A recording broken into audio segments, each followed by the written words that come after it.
Good morning, Quest students. Here's what we're doing today. So if you go to your Google Classroom page, there is a message from Mrs. Potter if you are interested in joining the Spell Bowl team. Here's where you find the information for today. Let's look at it together. We're doing a mini lesson on nouns. We're going to do a mini lesson on how to end our stories, and we're going to have writing time. Your completed narrative story has to be turned in before class Thursday. Let me know if you have questions, need any help, or if you want me to look over your paper. Okay, so to get to the nouns lesson, it's not posted here as an assignment, but it's in with the weekly slides. So you can click on the nouns Google slide, which I have here. And this is just a quick review that nouns are a person, place, thing, or idea. Okay. So some of the people, a person can name a person, it could be about what a person does, something about that person. Okay. And nouns can be places like cities, buildings, countries, or locations. And here's some examples.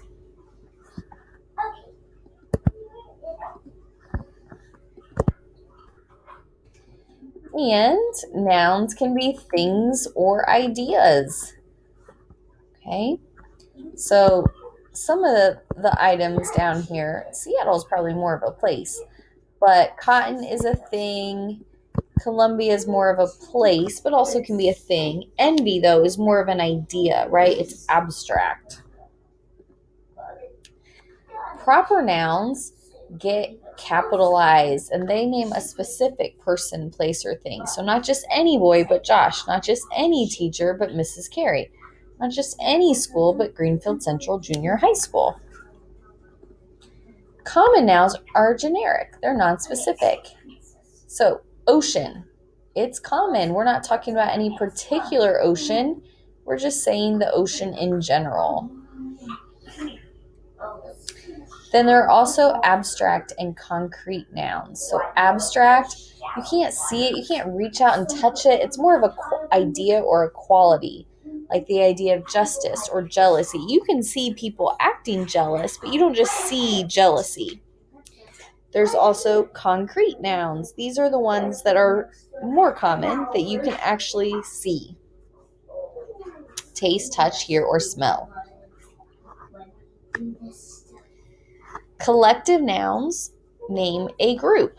So like a team, a class. A team is one team, but it includes several people. Okay, so in these sentences, the collective nouns would be army, committee, audience, and group. All right, so here's your assignment. Nouns are pretty basic. We've done a lot with this as seventh graders, but I want you to write a 4-sentence paragraph, could be more, about this picture. And you need to underline every noun and circle or highlight every proper noun. Okay?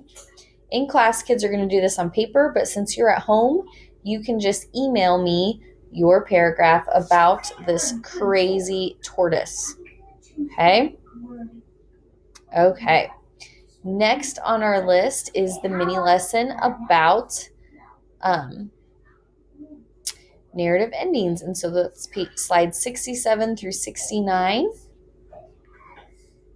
So we can go to those numbers, or we can also just visit the table of contents and click on narrative endings.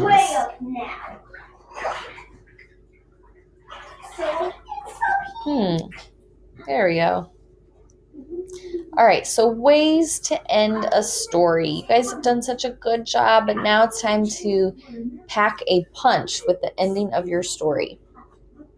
If you click on this, it's going to take you to a link that has all of these, but I've also posted them here. So you could have what's called a circular ending. You take something from the beginning and you come back to it at the end of your story. Hudson, be a little more quiet, please. I'm doing a video for school. Make sure you get your hair washed. Okay. Sorry, Hudson taking a bath. You could have a surprise ending. Take the reader where they didn't expect to. Don't just do a surprise ending because you got tired of writing, so you just do some random thing. Have a purpose with that surprise ending. Have a lesson or a moral at the ending. Maybe at the end, this person's reflecting and you find out what they learned. That kind of goes with the reflection ending, especially if your character is looking back. Maybe the last part of the story is their reflection on how that experience changed them or affected them.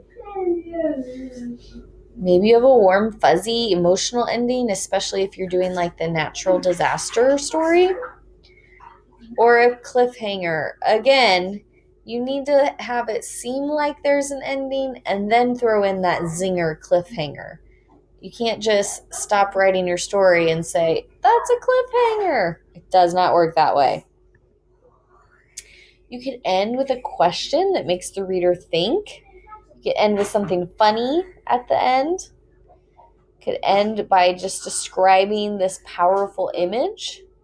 Or you could end with some characters talking, and maybe through that talking, you find out something important that changed or affected the character.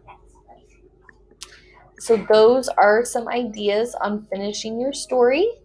Make sure you finish it before class Thursday. You don't have to click turn in when you finish because we are going to do some editing on Thursday. But you do need to have it done and ready to go. I will be looking through and taking a grade on having the rough draft done. So again, if you're at home and working, please let me know if you have any questions or if you need any help. Have a great day.